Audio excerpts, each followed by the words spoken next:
నేను సయ్యద్ రఫీ. అందరికీ నమస్కారం. ముస్లిం సోదరులకు అస్సలాము అలైకుం. నేను ఈరోజు ఈ వీడియో ఎందుకు చేస్తున్నానంటే, దేశంలో ఆవు మీద ఒక పెద్ద చర్చ జరుగుతుంది. అలాగే ఆవు అనేటువంటి పేరు మీద చాలా మంది చనిపోతా ఉన్నారు లించింగ్తో. ముస్లింల కుటుంబాలు చాలా నష్టపోతా ఉన్నాయి. దాన్ని పురస్కరించుకొని నేను కేంద్ర ప్రభుత్వానికి, ముఖ్యంగా మోడీ గారికి, ప్రధానమంత్రి మోడీ గారికి విజ్ఞప్తి చేయాలనేటువంటి ఉద్దేశంతో ఈ వీడియో పెట్టాను. మోడీ గారు ఆవు హిందువులకి ఆరాధ్య దేవత, ఆవుని పూజిస్తారు. మీరేం చేయండి అంటే ఆవుని జాతీయ జంతువుగా ప్రకటించండి. అది సముచితం. నేను ముస్లింలకి చేస్తున్న విజ్ఞప్తి ఏంటంటే, మీరెవరు కూడా ఆవు జోలికి వెళ్ళొద్దు. ఆవుల్ని కొనటం కానీ, ఆవుల్ని కోయటం కానీ, ఆవు మాంసం తినటం కానీ చేయవద్దు.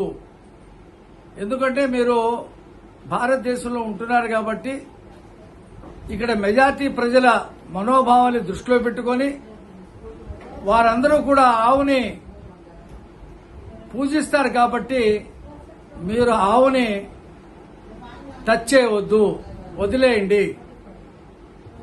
ఎందుకంటే ఈ ఆవు పేరు మీద జరుగుతున్నటువంటి దౌర్జన్యాలు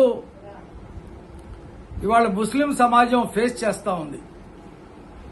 అందుకు బక్రీద్ పండుగ వస్తా ఉంది. రేపు 28వ తారీఖు నాడు బక్రీద్ జరుగుతూ ఉంది. దేశవ్యాప్తంగా ఒక క్యాంపెయిన్ కూడా జరుగుతూ ఉంది. ఎందుకంటే ఇస్లాంలో బక్రీద్కి కుర్బానీ ఇవ్వటం అనేది ఆచారం, ఆజ్ఞ. అయితే గొర్రెపోతుని కానీ, మేకపోతుని కానీ, ఇతర జంతువులు ఏదైతే ముస్లింలు తింటారో వాటిని కుర్బానీ ఇవ్వటం అనేది ఆనవాయితీ. అయితే గొర్రెపోతు, మేకపోతు కొనలేనటువంటి పేద మధ్యతరగతి ముస్లింలు ఇస్లాం ధర్మం పాటించాలని చెప్పి 7 కలిపి ఒక ఆవుని కొని, అందులో 7 వాటాలు వేసుకొని కొని ఆ ఆవు మాంసాన్ని వాళ్ళు కొంత ఉంచుకోవటం, మిత్రులకి ఇవ్వటం, పేదవాళ్ళకి ఇవ్వటం జరుగుద్ది. అది గొర్రెపోతైనా, మేకపోతైనా, ఇంకొక జంతువు అయినా 3 వాటాలు వేసి దాన్ని వాటం జరుగుద్ది. ఎందుకంటే కుటుంబానికి ఒక వాటా, మిత్రులకు ఒక వాటా, పేదవారికి ఒక వాటా. ఆవు విషయంలో కూడా అలాగే జరుగుతుంది. కానీ ఈ బక్రీద్ వచ్చిందంటే భారతదేశంలో ఇది ముస్లింల పాలిట పెద్ద ప్రమాదంగా మారింది. ఎందుకంటే చాలా మంది పేద ముస్లింలు ఆవుని కుర్బానీ ఇవ్వాలనుకుంటారు. చాలా మంది ముస్లిమేతరులు, ముఖ్యంగా హిందూ ధార్మిక సంస్థలకు చెందిన వాళ్ళు దాడులు చేయటం మనం చూస్తా ఉన్నాం. ఉత్తరప్రదేశ్లో 2015లో మొహమ్మద్ అఖ్లాక్ అనేటువంటి ఒక వ్యక్తి కుటుంబం మీద దాడి చేసి ఆ కుటుంబాన్ని, అలాగే అఖ్లాక్ని చంపడం జరిగింది. అది దేశవ్యాప్తంగా పెద్ద చర్చ జరిగింది. అలాంటి సంఘటనలు చాలా జరిగినాయి దేశంలో. ముఖ్యంగా ఇలాంటి సంఘటనలు పునరావృతం కాకుండా ఉండాలంటే ముస్లింల ఆవుని కొనటం కానీ, తినటం కానీ చేయకుండా ఉంటే మంచిదని చెప్పేసి నేను విజ్ఞప్తి చేస్తా ఉన్నాను. ముస్లింలు పెద్ద ఎత్తున, పెద్ద మనసుతో ఈ విషయాన్ని గ్రహించండి. మీ దగ్గర డబ్బు లేకపోతే, కుర్బానీ ఇవ్వకపోతే మీకేదో నష్టం, పాపం జరుగుద్దంటే జరుగుద్ది. కానీ ఈ భారతదేశంలో ఉన్నటువంటి పరిస్థితుల్ని దృష్టిలో పెట్టుకుని అల్లాహుతాలా మిమ్మల్ని క్షమిస్తాడని చెప్పి నేను భావిస్తా ఉన్నాను. ఈ సందర్భంగా మీకు ఇంకోటి చెప్పేది ఏంటంటే, ముక్త కంఠంతో మీరందరూ కూడా ఆవుని జాతీయ జంతువుగా ప్రకటించమని కేంద్ర ప్రభుత్వాన్ని, మోడీ గారిని, ఏ రాష్ట్రాల్లో బీజేపీ పాలిత రాష్ట్రాలు ఉన్నాయో వాళ్ళందరినీ కూడా విజ్ఞప్తి చేయండి. ఇది మంచి పద్ధతి. ఒక దేశంలో ఉన్నామంటే ఆ దేశంలో ఉన్నటువంటి మెజార్టీ మతస్థుల మనోభావాల్ని కూడా మనం గౌరవించాలి. అది పద్ధతి ఒకటి. నెంబర్ 2 ఏంటంటే, ఈ సందర్భంగా నేను విజ్ఞప్తి చేస్తుంది ముస్లిం సమాజానికి, ముఖ్యంగా మీరు ఆవేశపడవద్దు. ఇవాళ ఈ బీఫ్ ఎక్స్పోర్ట్ జరుగుతూ ఉంది. దేశం నుంచి పెద్ద ఎత్తున కొన్ని వందల కోట్ల రూపాయల వ్యాపారం జరుగుతూ ఉంది. అందులో all export private limited Mumbai, దాని ఓనర్ ఎవరో తెలుసా అండి? సునీల్ కపూర్. అతను ముస్లిం కాదు. రెండోది M K R Farzan food exports private limited, ఇది ఢిల్లీలో ఉంటుంది. దీని ఓనరు మదన్ అబాట్. మూడోది ఆల్ నూర్ ఎక్స్పోర్ట్ ఉత్తరప్రదేశ్, సునీల్ సూద్.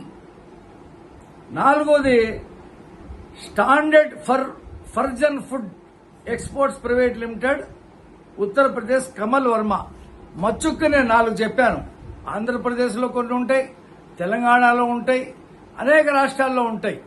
ఎందుకంటే బీఫ్ ఎక్స్పోర్ట్లో ఆవులు ఉంటాయి, గేదెలు ఉంటాయి, దున్నపోతులు ఉంటాయి, ఎద్దులు ఉంటాయి, అన్నీ ఉంటాయి. ఇదేదో ముస్లింలే చేస్తున్నారని, ముస్లింలే వాటిని కోసి విదేశాలకు అమ్ముకుంటారని ఒక అపోహ సృష్టించారు. కానీ ఇక్కడ విషయం ఏంటంటే, పేర్లు ముస్లిం సంస్థలకు చెందినట్టుగా ఉంటాయి, కానీ దాని యజమానులు ముస్లిమేతరులే. అందులో పనిచేసే వాళ్ళు ముస్లింలు ఉంటారు. కాబట్టి ముస్లింలారా, మీరు ఆవు మాంసం తినటమే కాదు, అది మానేయమని చెప్పటమే కాదు, మీరు ఇలాంటి బీఫ్ ఎక్స్పోర్ట్ చేసే సంస్థల్లో ఉద్యోగాలు కూడా చేయవద్దు, కూలీలుగా కూడా ఉండొద్దు. మీరు వాటిని వదిలేయండి. ప్రత్యామ్నాయంగా ఉపాధి అవకాశాలు చూసుకోండి. అక్కడ మీకు నెలకి 10,000 వస్తే 5,000, 6,000 వచ్చేటువంటి ఉపాధి అవకాశాలు చూసుకోండి. ఈ అప్రదిష్టం మీరు తెచ్చి మొత్తం ముస్లిం సమాజాన్ని మీరు ఇబ్బంది పెట్టొద్దు. ఈ రోజు నుంచి ఈ బీఫ్ ఎక్స్పోర్ట్ కంపెనీలో పనిచేయటం మానేయండి. ఆవుల్ని, గేదెల్ని, ఎద్దుల్ని సేకరించడం మానేయండి, వాటిని తినటం మానేయండి. రెండోది, యావత్ ముస్లిం సమాజానికి నేను విజ్ఞప్తి చేసేది ఏంటంటే, మన ఆవుని జాతీయ జంతువుగా ఎలాగా ప్రకటించమని డిమాండ్ చేస్తున్నామో, ముస్లిం పేర్ల మీద, ఉర్దూ పేర్ల మీద